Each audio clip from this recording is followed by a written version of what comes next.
panibagong aralin ang ating matutuklasan. Kaya, samahan niyo ako sa pag-aaral tungkol sa kasaysayan ng daigdig. Kaya, tara na!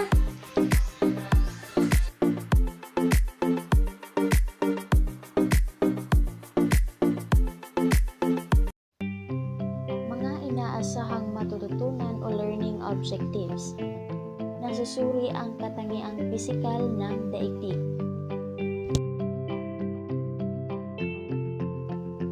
Kaya bilang panimula, isa ang heograpiya sa mga salik na nakakaapekto sa daloy ng kasaysayan. Malaki ang ginagampanan nito sa pag-usbong at pagbagsak ng isang kabihasnan. Ito rin ang humuhubog at patuloy na humuhubog sa pag-unlad ng kabuhayan at paglinang ng kultura ng tao. Kaya, sa araling ito, pagtutuunan natin ng pansin ang pag-aaral ng heograpiya ng daigdig. Kaya, halina't simulang tuklasin at ating suriin ang katangiang pisikal ng daigdig. Ano nga ba ang heograpiya? Ang heograpiya ay nagsisimula sa wikang Griyego ng geo meaning daigdig, samantalang ang grafiya ay paglalarawan. Ang heograpiya ay tumutukoy sa siyentipikong pag-aaral ng katangiang pisikal ng daigdig.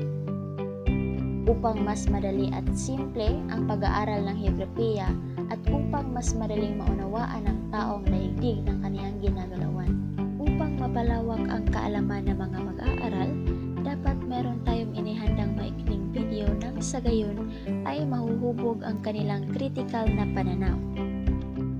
At pagkatapos ng video ay meron tayong mga katanungan. Ano ang masasabi mo sa video? Ano-ano ang mga dahilan ng pagkakaroon ng buhay sa daigdig? Meron pa bang ibang planeta na maaaring matirhan? Para sa iyo, maswerte ba tayo at nagkaroon ng buhay ang mundong ating tinitirhan? Lahat ng iyan ay ating tatalakayin ngayon. Unahin natin ang anyo at galaw ng daigdig.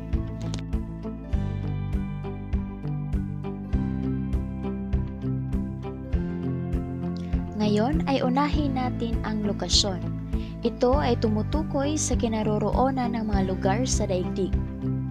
Ito ang magsasagot sa katanungan na kung saan matatagpuan ang Pilipinas sa globo. Makikita rin sa larawan na ang Pilipinas ay matatagpuan sa kanluran ng Pacific Ocean, timog ng Basse Channel, at silangan ng West Philippine Sea, at makikita nating napapaligiran tayo ng tubig. May dalawang pamamaraan sa pagtukoy ng lokasyon. Ito ay ang lokasyon absolute at ang relatibong lokasyon, kung saan ang lokasyong absolute na gamit ang imahinasyong buhit tulad ng latitude line at longitude line na bumubuo sa grid, at ang papukros ng dalawang guhit na ito ay tumutukoy sa eksaktong kinaroroonan ng isang lugar sa daigdig. Longitude. Ito ang tawag sa sukat o pagitan ng isang guhit sa silangang prime meridian at sinusukat ng degree. Latitude, longitude o daragdagan ng direksyon na kung saan ito ay timog, hilaga, silangan o kanluran. Ang susunod naman ay ang latitude. Ito ang tawag sa pagitan ng dalawang guhit ng paralel. Bawat pagitan ay may sukat na 10 degree o 15 degree. Ito rin ang pagitan ng layo ng isang punto sa hilaga o timog ng Ecuador. Susunod naman ang prime meridian. Ang meridian, ito ay ang guhit patimog at pahilaga at nagsisimula sa isang pulo patungo sa isang pulo. Ang AM, ito ay ang bago sumapit ang tanghali, at PM naman kung pagkalipas ng tanghali. Sa relatibong lokasyon naman, ito ay ang batayan ng lugar at bagay na nakapaligid nito. Halimbawa nito ay ang anyong lupa at anyong tubig, mga estruktura na gawa ng tao. Pero dahil sa modernong panahon ngayon, madali na lamang ang pagtukoy ng lokasyon sa tulong ng mga makabagong imbento at application na makikita sa cellphone. Kagaya na lamang ng mga Google Maps at pag-on lang ng lokasyon sa cellphone. Nang sa gayon, madali na lamang ang pagtukoy ng lokasyon. Ang pangalawang tema naman ay ang lugar. Ito ay tumutukoy sa mga katangiang natatangi sa isang pook. May dalawa ring pamamaraan sa pagtukoy ng lugar. Ang una ay katangian ng kinaroroonan tulad ng klima, anyong lupa at tubig, at mga likas na yaman. Katangian ng mga taong naninirahan tulad ng wika, relihiyon, densidad o dami ng tao, kultura at mga sistemang politikal. Katulad ng Pilipinas, ang Pilipinas ay malapit sa equator, kaya ang klima nito ay tropikal.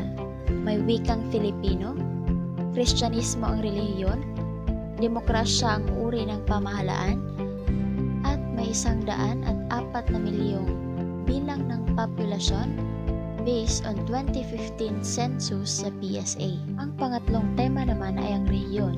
Ito ang bahagi ng daigdig na pinagbubuklod ng magkakatulad na katangiang pisikal o kultural. Katulad na lamang ng Pilipinas, China, North Korea, India na napabilang sa Asya na kung saan mapapansin niyo na may katulad ang kanilang pisikal at kultural.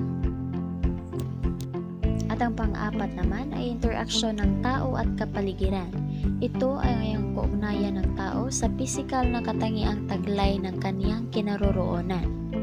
At ang panglimang tema naman ay ang paggalaw. Ito ay ang paglipat ng tao mula sa kinagisnang lugar patungo sa ibang lugar. Ang halimbawa nito ay ang mga OFWs at ibang mga migrants na nagsilipat upang magtrabaho at manirahan sa ibang bansa. Kabilang din dito sa paglipat ng mga bagay at likas na pangyayari tulad ng hangin at ulan.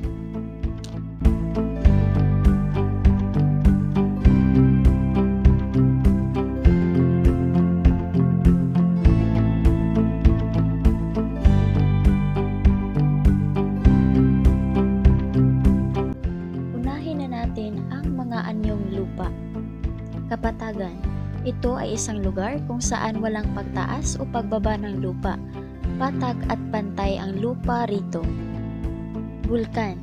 Ito ay isang uri ng bundok sa daigdig na kung saan ang tunaw na bato ay maaaring lumabas dito mula sa kailaliman ng daigdig. Susunod naman ay ang bundok. Ito ay isang pagtaas ng lupa sa daigdig. May matatarik na bahagi at hamak na mas mataas kaysa sa burol.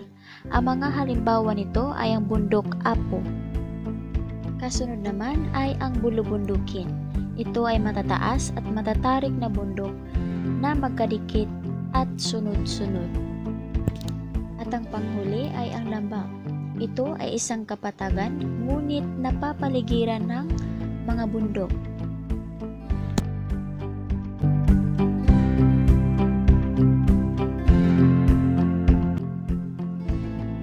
Gusto mong magkaroon pa ng karagdagang kaalaman tungkol sa heograpiya, mag-subscribe na sa aking YouTube channel.